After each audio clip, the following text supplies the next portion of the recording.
The winter of 1944 had teeth. In the skies over Western Europe, the cold chewed through metal and skin alike. The airfields of Bavaria lay buried beneath frost-veined concrete, their silence broken only by the metallic clicks of mechanics hammering life into a machine that looked as if it had come from the future. The Messerschmitt Me 262, the jet that promised to bend time itself.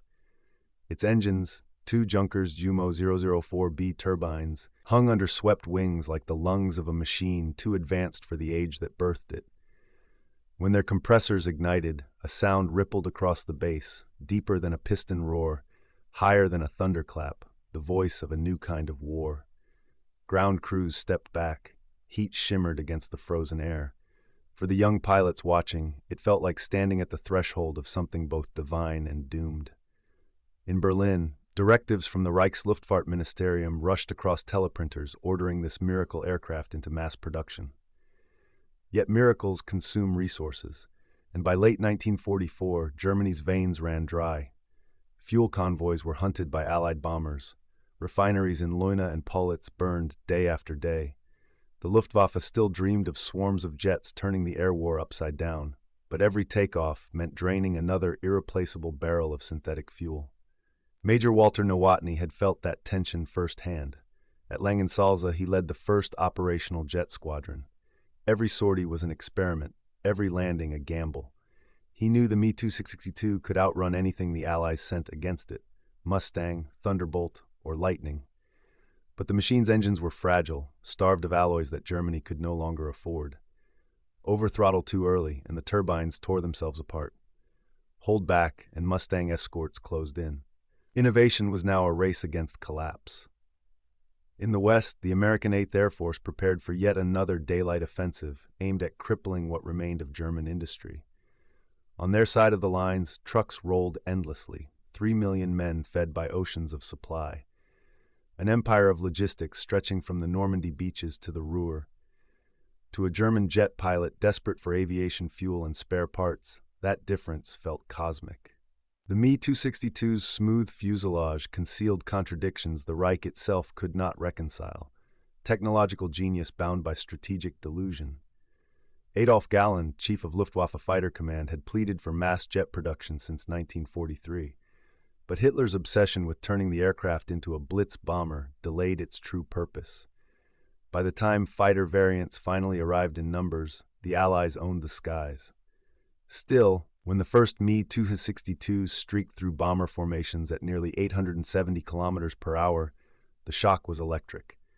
Gunners froze, tracers smeared harmlessly behind the blur. It was as if physics itself had changed mid-war.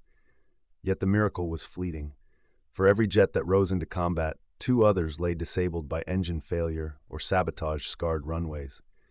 Germany could create the future, but it could no longer sustain it.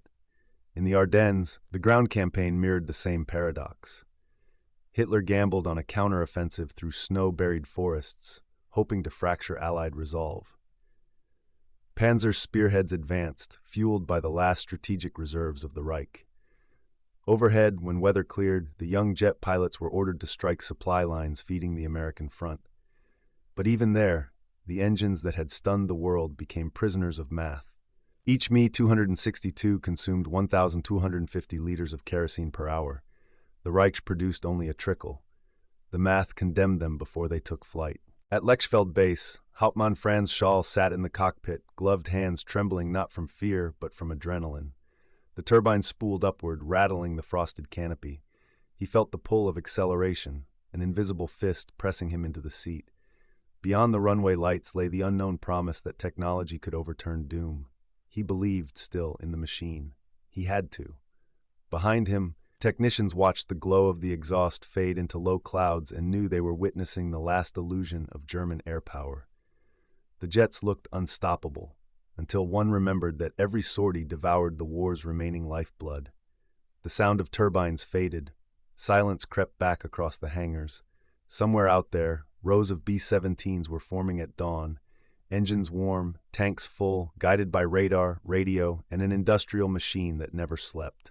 By late December 1944, the war in Europe hung between delusion and exhaustion. The Me-262 had taken to the skies, dazzling observers on both sides. But the miracle came too late to alter arithmetic. Still, in the frozen forests of the Ardennes, both German command and Allied scouts whispered about a new kind of aircraft, slicing through contrails faster than bullets could follow. It was hope and horror condensed in metal. In a forward operations hut near Augsburg, Oberstleutnant Heinrich Baer read intelligence reports through the haze of kerosene fumes. Each paper told the same story. New squadrons forming, Commando Nowotny, later JG-7 Nowotny, but without the fuel to train. Pilots with mere hours of jet experience were being asked to challenge entire bomber fleets. Across the channel, Allied strategists debated the same ghost story, jet interceptors that appeared without warning and vanished into cloud. Reports circulated through the 8th Air Force's briefings, their accuracy unclear, their effect undeniable. Reaction orders shifted, tighter formations, plane-to-plane radio coverage, more Mustang escorts. Fear alone was altering the rhythm of the air war. At Etain Airfield, Captain Robert Cassidy of the 78th Fighter Group stared at a reconnaissance sketch pinned to the ops board, an angular silhouette labeled Me 262, estimated speed 540 miles per hour. "If that's true," he muttered, "we'll never catch it." The group commander's reply was terse, "Then hit them before they're airborne." It was the logical answer, and a cruel one.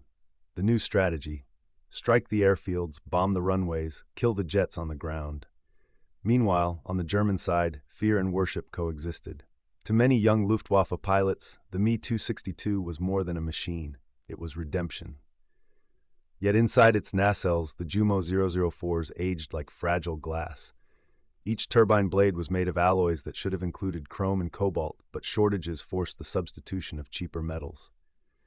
After 10, sometimes 20 hours, blades warped, bearings fused, and the miracle died mid-climb. At Lechfeld, technicians weighed risk against necessity. 1 in every 3 engines would fail under sustained thrust. Orders still came down to launch every available aircraft. Mechanics worked by lantern light, scavenging parts from wrecked airframes. The Reich's industrial miracle had devolved into scavenger engineering. In contrast, Allied bomb groups operated on a system that seemed infinite. Crates of new engines arrived daily, shipped across oceans, assembled in tens of thousands. If a Mustang lost a propeller bearing, a replacement aircraft waited in a nearby dispersal bay. To the Americans, logistics wasn't glory, it was routine. To their opponents, it was unimaginable. By December 20th, snow had begun to smother the front lines. The Ardennes offensive, Germany's desperate thrust west, had stalled. Eisenhower's supply columns, despite weather and frost, continued pushing fuel and ammunition forward. Behind the lines, new airfields sprang up overnight. C-47 Skytrains poured down supplies, building an industrial heartbeat that never ceased. Somewhere between those skies, Messerschmitt jets screamed into thin air, short on kerosene and time.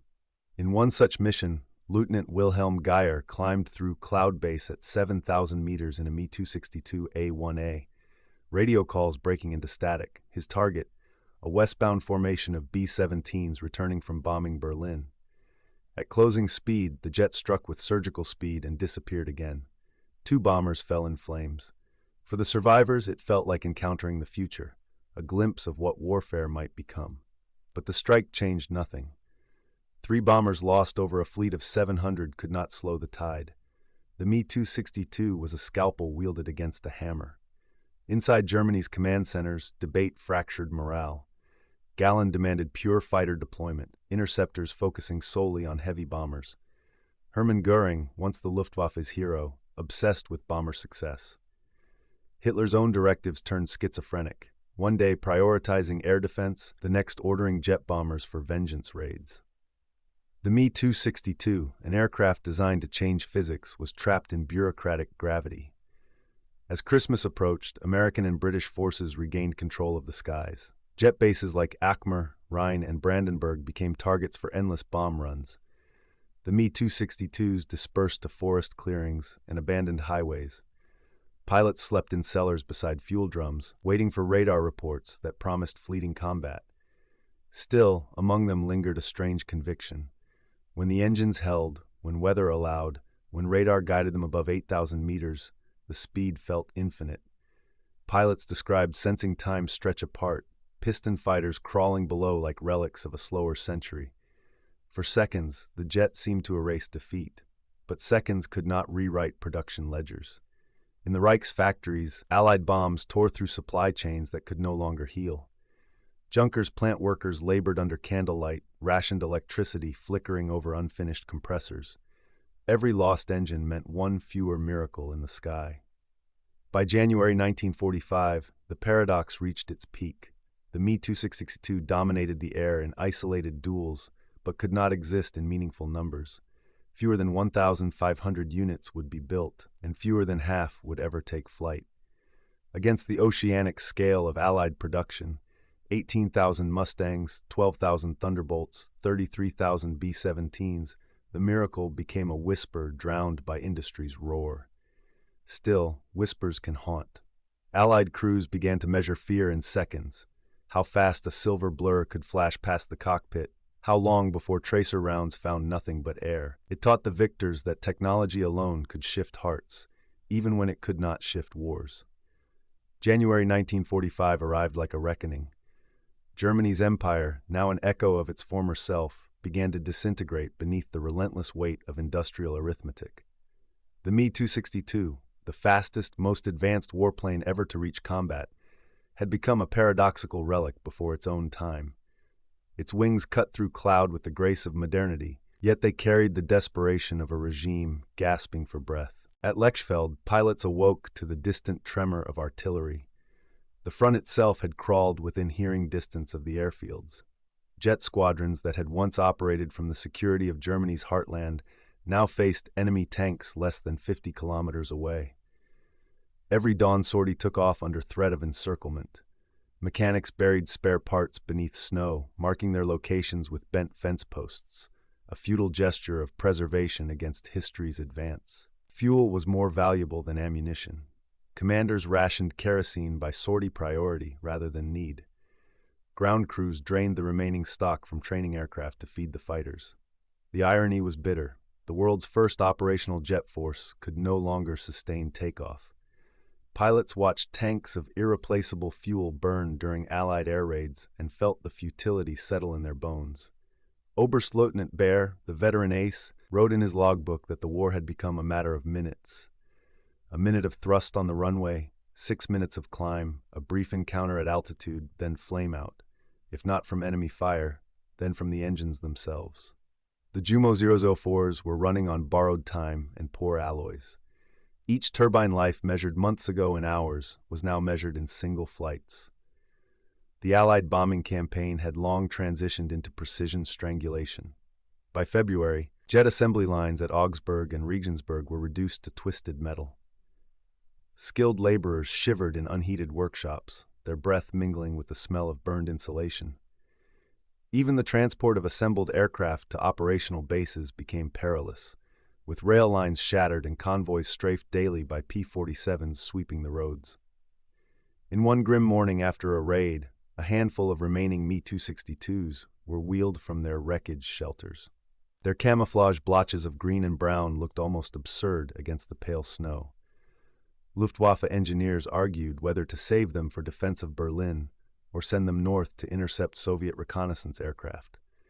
Orders reached neither place in time. Meanwhile, the Allies learned adaptation. Radar stations along France's northern coast adjusted frequencies to catch blistering transits of jet echoes. Mustang wings divided into patrol boxes positioned around suspected runways. Captain Cassidy, now leading his flight out of Chivres, had received one clear instruction: go for them when the gear's down. The new jets might have conquered speed, but they still had to land. The culminating duel took place above the Rhine Valley. A squadron of Me-262s intercepted a formation of B-24s near Remagen. The attack was furious, brief, unforgettable. German pilots dove in at near supersonic velocity. The bombers staggered as jet cannon fire ripped through rows of aluminum, but return fire and American escorts converged instantly. 2 Me-262s failed to climb out. One exploded mid-sky, another crash-landed beside the riverbank where retreating infantry could still see its sleek nose buried in frost. The battle lasted less than 4 minutes. Down on the ground, soldiers who witnessed the exchange later told comrades what they'd seen: a sound like ripping cloth followed by thunder. For them, It wasn't a weapon, it was an omen, proof that Germany could create wonders even as the end closed in. Across Europe, the Me 262 became a rumor chasing its own shadow. To the Allies, it was evidence that the enemy had flirted with post-war warfare.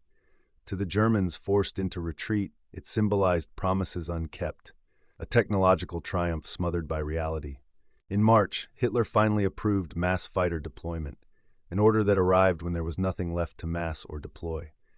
The factories lay in ruins, the refineries burned, pilots scattered.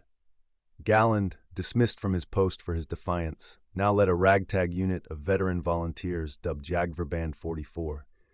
Their mission: protect what remained of southern Germany using the few surviving Me 262s. They flew from makeshift strips, camouflaged under trees, and fueled their jets from drums rolled by hand down muddy tracks. Those who flew with JV-44 described contradictions upon contradictions, takeoff in a machine decades ahead of its time, landing into a world slipping back into chaos. Tracer rounds glowed crimson against twilight. Radio chatter mixed fatalism with dark humor. "We have the technology of 1955, one pilot said, and the resources of 1918. As Soviet forces closed from the east, jet bases faced new threats. Entire units destroyed their aircraft rather than see them captured. Some Me-262s were towed into lakes, others dynamited on the tarmac. The miracle that should have defined the future now dissolved in self-destruction. Allied ground troops marveled when they reached these wrecks. Engineers poked at engines that seemed alien, turbines unmatched in shape or finish. American technical officers shipped the remains home for study. Among them waited the seeds of jet aviation's next chapter, copied, analyzed, and reborn in factories that would power post-war skies. By April 1945, Berlin itself was surrounded. There were still a few Me-262s airborne, their shriek echoing over the collapsing city. They ascended not to change history, but to resist its end. In those moments, time folded again, jet age and ruin merging under one gray sky. The Luftwaffe's last miracle had become its elegy. May 1945. The war in Europe ended beneath gray skies. The wreckage of the Third Reich stretched from the Baltic to Bavaria, twisted factories, silent airfields, empty fuel depots.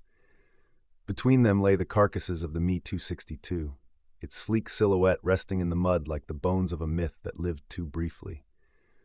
What had once been conceived as the weapon to reverse defeat now stood as a monument to it. In the first weeks after surrender, Allied engineers swept across Germany, cataloging what remained. They found half-assembled jets in mountain tunnels, trainloads of engines hidden in the Alps, and blueprints scattered like confetti. To some, it looked as if they had discovered a glimpse into the future born amid the ruins of the past. British engineers from Farnborough touched the turbines with both wonder and caution. American crews, guided by intelligence teams, salvaged entire fuselages for shipment to Wright Field in Ohio. The Soviets, moving fast from the east, loaded what they could onto railcars before the Western Allies could reach them. The jet that had defended no one now became a prize of those it had failed to stop. Among the ruins, captured Luftwaffe officers faced their own reckonings. Galland, who once argued that jets could have shielded the Reich had they been deployed earlier, walked across a shattered hangar and murmured what many already knew. Even if hundreds had flown, fuel and pilots would still have run out. Technology could not feed starving soldiers or rebuild bombed refineries. War had moved beyond courage or invention. It had become the calculation of industrial might. For the pilots, the end was quieter but heavier. Men like Schall, Baer, and Geyer, those who had survived, spoke later of the moments aloft when everything felt suspended between eras. The speed, the vibration, the illusion of invincibility. They carried that memory into captivity like a phantom heartbeat. Some never flew again. Others helped design civil jets in the decades that followed, their knowledge absorbed by the victors. What began as an engine of war unwittingly seeded the dawn of global aviation. Across the Atlantic, test pilots took one of the captured Me-262s into the sky, its German markings painted over with white stars and stripes. Reports from these flights read like postcards from the future. Smooth handling at high speed, gentle stall behavior, extraordinary climb rate. Yet those same engineers noted the engine's fragility. the maintenance nightmare of its alloys, the clear signature of a machine rushed into existence by desperation rather than stability. The Me-262 was not just advanced, it was unsustainable perfection constructed in the middle of collapse. In the West, newspapers framed it as proof of Allied triumph over tyranny. In reality, it symbolized something more complex, the idea that human ingenuity can flourish even as societies fall apart. For every miracle the jet embodied, aerodynamic sweep, turbojet propulsion, tricycle landing gear, it carried a shadow of the factories enslaved to produce it and the lives it cost to fuel its flights. By the decade's end, its legacy had transformed rather than disappeared. Engineers at Gloucester, Lockheed, and McCoyan studied its contours, its swept wings, its engine placement. The Ghost, the Shooting Star, the MiG-9 all bore traces of the German jet's lineage. The sound that once terrified bomber crews became the pulse of the jet age, ferrying passengers instead of bombs. The arrogance that birthed the Me-262 turned through strange circumstance into a gift the world would refine and redeem. But in 1945, redemption still felt distant. Germany lay in pieces, and silence covered the airfields where once metal screamed at the edge of sound. Townspeople scavenged aluminum from wrecked fuselages to patch roofs. Children played among turbine casings, too young to grasp that they were climbing through the remnants of humanity's first conversation with the future. History rarely grants clear closure. The Me-262 was neither savior nor villain, only evidence that progress is indifferent. It rises from the same hands that build hope and destruction alike. When the war ended, the jets that remained were dismantled, crated, or forgotten. The last operational flights flew under white surrender flags, their engines burning the final drops of fuel drawn from a dying empire. Years later, veterans recalled the sound, a thunder not of violence but of acceleration. They remembered how it tore across evening skies like the sound of history itself trying to outrun its own consequences. To the men who built it, the aircraft was a technical miracle born into strategic tragedy. To the world that inherited it, it was the beginning of a new age when speed would define civilization as surely as it once defined survival. The Me-262 changed nothing in 1945, yet it changed everything that came after. The silence that followed was not peace, only the sound of history turning its page.